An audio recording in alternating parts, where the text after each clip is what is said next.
Hello and welcome to 80s Nostalgia. Today we are going over the 80s comedy sitcom, Family Ties. It premiered on September 22, 1982, and ran 7 seasons, concluding on May 14, 1989. A true 80s show. What would we do, baby, without us? The show starred Meredith Baxter Birney as Alex Keaton, Michael Gross as Stephen Keaton, Michael J. Fox as Alex P. Keaton, Justine Bateman as Mallory Keaton, and Tina Yothers as Jennifer Keaton. Family Ties was produced by Paramount Television and Ubu Productions. Sit, Ubu, sit. Good dog. The series, which was situated in Columbus, Ohio, aired on NBC for the first 3 seasons on Wednesday nights. Then it was moved to Thursday nights until 1987, and finally to Sunday nights for its final 2 seasons. Stephen and Alex Keaton were 2 baby boomer hippies with liberal perspectives who married during the 1960s. Alex is an independent women's activist who is an architect. And Stephen, a native of Buffalo, New York, is the station manager of WKS, a local public TV station. Stephen and Alex had trusted their youngsters would embrace similar qualities and characteristics. But how wrong they were. Particularly regarding their most established child, Alex P. Keaton. Alex was an enthusiastic Reagan lover and card-carrying youthful business-minded teenager who walked through the house in a shirt and tie and hung an image of William F. Buckley over his bed. He always spoke out the extreme right dialogue, which had Alex and Stephen uncomfortable. The show was so well written and acted by Michael J. Fox and others that these worries that the world was becoming a heartless place actually made us laugh. Alex P. Keaton became an icon in family households and to this day is a beloved figure in pop culture. Mallory was as underachieving and, no doubt, a slacker. I think you went a little overboard on the pepper, Mallory. I only put in a cup. Jennifer was the gifted young tomboy who simply needed to be a typical youngster. Skippy Handelman, Alex's dearest companion, was a quirky next-door neighbor with a crush on Mallory. No. During the 1984 to 1985 season, Alex birthed Andrew, their 4th child. Alex immediately encouraged him, and after a short time he was reading the Wall Street Journal while eating his Fruit Loops. Money comes out, keep the money, take the card, throw it in the trash. As the years passed, Alex moved on from high school as salutatorian and sought after a college degree from Leland College, where he also formed the Young Republicans Club. It was there that he met his most memorable serious sweetheart, the lovely Ellen Reed, played by Fox's future spouse, Tracy Pollan. Alex and Ellen had some of the most touching moments on the show, as they did fall in love. The episodes called The Real Thing were when Alex tried to date Ellen's roommate Tricia, but it didn't work out. However, Alex ended up falling for Ellen. When he found out that Ellen was leaving to get married, he raced to the train station to try and stop her and tell her how much he loved her. A sweet moment for the show. I love you, all right? I love you, I love you, I love you. The beautiful thing about Family Ties is the emotional moments, whether sweet or somber. Okay? Gotta go. See ya. I love you too, Al. Ellen later won a dance scholarship and left Alex to go to Paris. The scene of their breakup was one of the most touching moments of the series, given their true love. A truly bittersweet heartbreak. The letter that Alex writes to Ellen is a beautiful one. Dear Ellen, how was Europe? Actually, I don't want to know.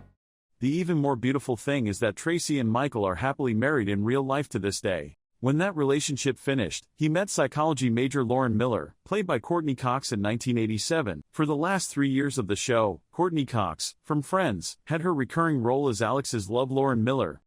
In the meantime, Mallory, who was in serious trouble of failing out of high school, found love in Rambo wannabe and high school dropout Nick Moore.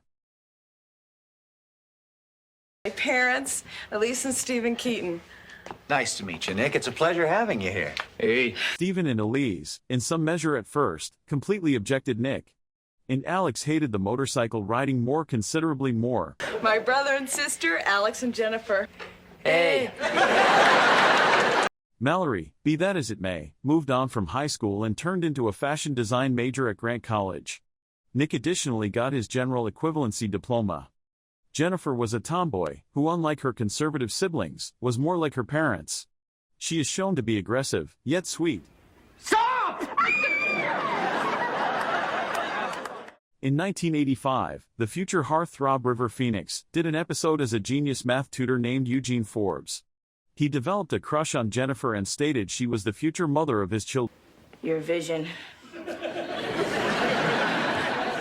He was one of many guests on the show who went on to be celebrities, along with Courtney Cox. During the show's first 2 seasons, Tom Hanks performed as Uncle Ned Donnelly, the struggling raging alcoholic, who chugged a bottle of vanilla extract when he couldn't find any more alcohol in the house at 2 a.m. He even slapped Alex in the face in another scene. Give me those. Leave me alone. Leave me alone! What the hell are you doing? However, not all of Tom's scenes were dramatic. He was very funny, with Michael in particular. In the second season, Judith Light had her eyes on Stephen Keaton before starring in Who's the Boss?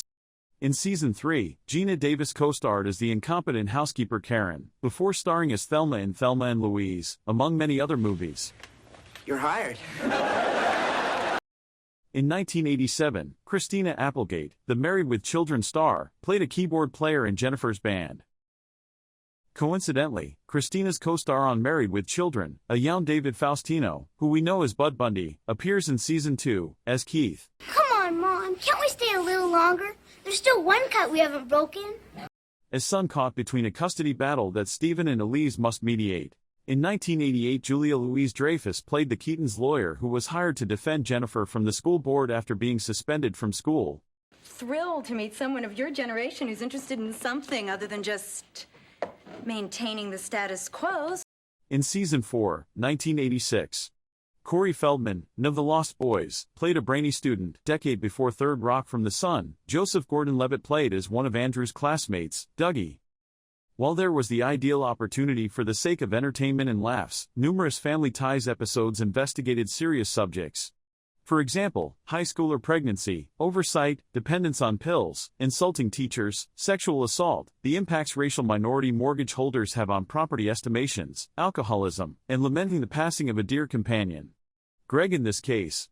Uncle Ned, played by Tom Hanks, in The Alcoholic's Case.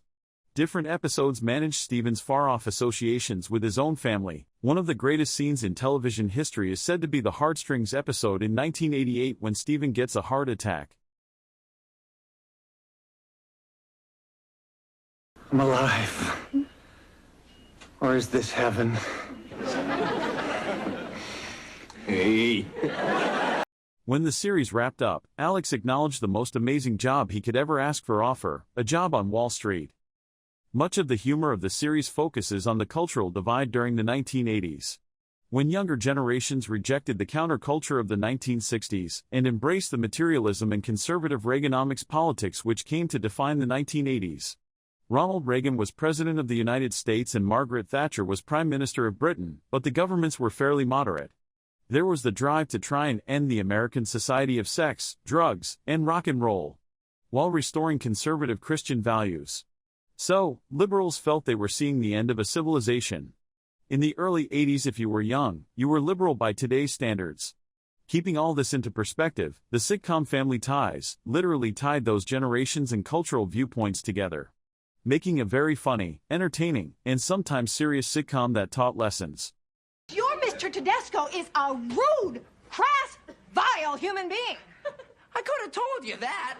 But it was a show that was wholesome and loving, and lived up to its name, Family Ties. I'm her son. There is a bond between us that the two of you could never break. We hope you liked our review and love for the 80s classic comedy sitcom Family Ties. We hope you enjoyed the memorable moments. And thank you for your time. 80s forever.